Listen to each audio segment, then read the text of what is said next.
All right, so a reminder, which is kind of nice, we just did this, okay? I didn't know what we would get to today, so we just did these limits, okay? My plus and minus infinity, 1 over x. So, and then I just start heading through homework problems, and I get to this one.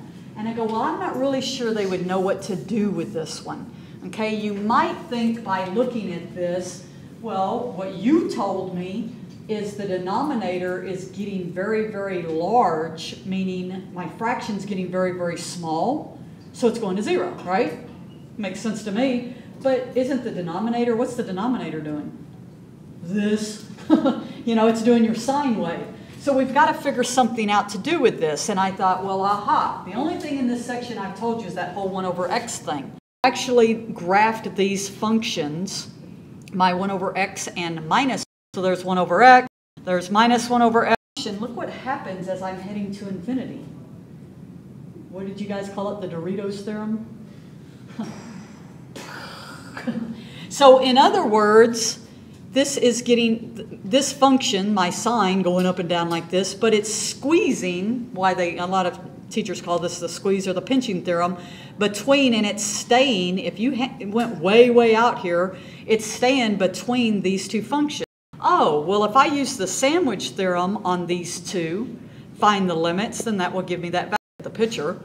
And so I sandwich it here, and this might be, I might say on a test, use the sandwich theorem to prove that this equals 0. That's why I show you this stuff, because it may not be a graphing question. Well, as the limit as x goes to infinity, we've defined 0. So thus, by this middle piece equals 0. Okay, so it's just a quick way to do a proof knowing these definitions, okay, that we have these actual definitions here. All right, I believe, I mean, I know some of you guys like to write this anyway, but I believe these slides are already in Blackboard. All right, so I want to find this limit, x plus 19 over x cubed plus 9, as x goes to infinity.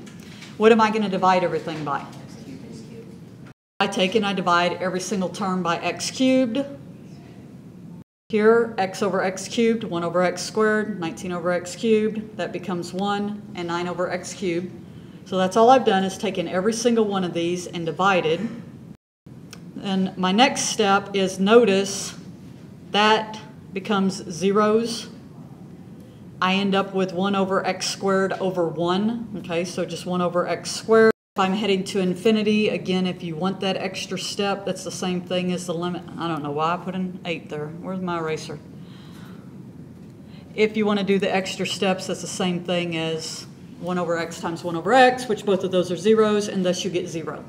This is where I say, if you're doing your homework in my math lab, you say, I ain't doing all that junk. I'm just looking right there, and the degree in the numerator is less than the degree in the denominator. The answer is 0.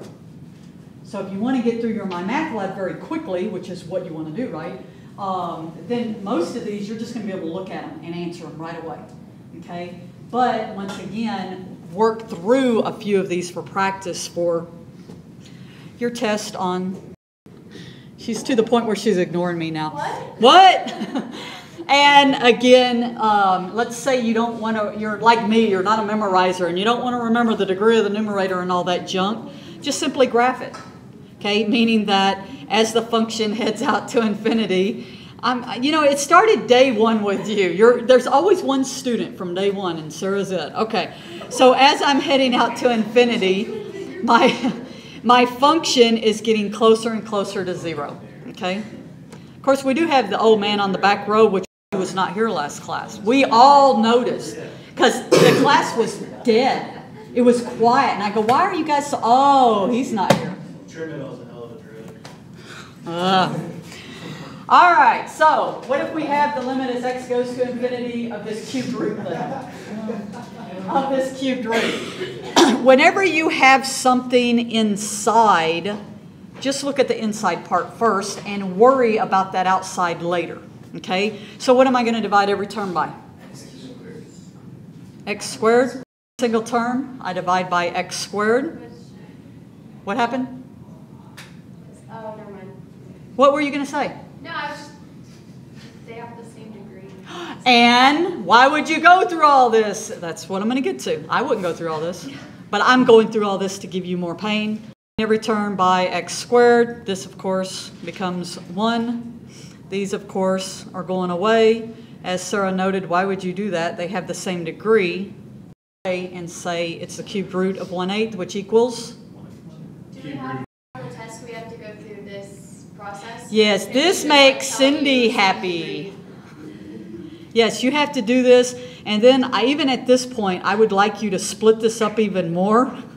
I'm going to tell you how many steps. I'm going to say every problem you have to give me at least, let's go with 43 steps. 42. 42? Okay, 42. Yes. I won't. I mean, think logically. You have 50 minutes to take a test. I can probably only give you one of these, maybe. I don't know. I'm thinking of giving you guys some take-home stuff to completely ruin your weekend. The take physics questions every week. Yeah. Okay. So anyway, we're back to Sarah. Recognize this. That's the degree of the denominators are the same. So I could have just simply looked at it and again. I personally would graph this. That's 0.5 right there. So you can see that's what it's heading towards. But some of these, like this one, you may look at this and say, well, is that exactly 1/2? And you know how my math lab wants, as you said, the cubed root of 1/8. Well, my math lab says, And so just to get it in the way, my math lab wants it. So how about this? Understanding how my math lab wants you to round. I have finally figured out. So we had this argument, is my math lab male or female? Because, you know, females, you got to be exact, perfect, so you think it might be female. But then you kind of go back to the logic of you think it's a male because, oh yeah, we'll give you unlimited tries, and yeah, if you can't do it today, do it tomorrow, and you know. So we'll continue to debate this. It will be a test question. You got to use good logic and calculus limits to prove it. If my math lab's a male or a female. Done. All right, what's the answer? Just by looking at it. 0, my hero. Do it the Cindy way. Meaning divide every single term by x squared. Wait, what? And so now I've divided every single term. And this, here what happens, and you guys told me the answer was 0. No, it's not. Thank you. This piece right here becomes 0. Let's not worry about this piece yet. This piece right here became 1. This piece becomes 0. So I have 0, 1 minus 0. If x is heading to minus infinity, what's x heading to? Minus infinity. It was a trick question. So in other words, this is minus infinity. This all didn't go to 0 on the bottom. Aha! And so I actually end up with this limit is infinity. Huh, interesting. Just always answer 0 or look at the coefficients or infinity and you'll be right 1/3 of the time. Y'all get the bracelets. WWCD. What would Cindy do? I should have a club. And you graph this and you say as you're heading to minus infinity, as your x value is heading to minus infinity, what's your function doing? It's going to the moon. All right? So again, you know, some of these tricks, you know, certainly there was no trick on that. That was your trick. But some of these are, I should say, that's what I'm pointing at. The degree of the denominator actually is larger on top. Some of these you can work very quickly in my math lab by using those particular tricks. Why are you looking at your watch? Yeah, I saw you. She's talking to you. She's talking to me. Why do you always think I'm talking to or about you, Sarah? See, it's all about Sarah. If I'm bothering you, I'm sorry, but I'm not really sorry. But I'm going to say it, you know, because, you know, I'm sorry, but I'm not really sorry. Am I sorry? I'm not really sorry. Infinite. Sorry. Limits, examples. Could say my math.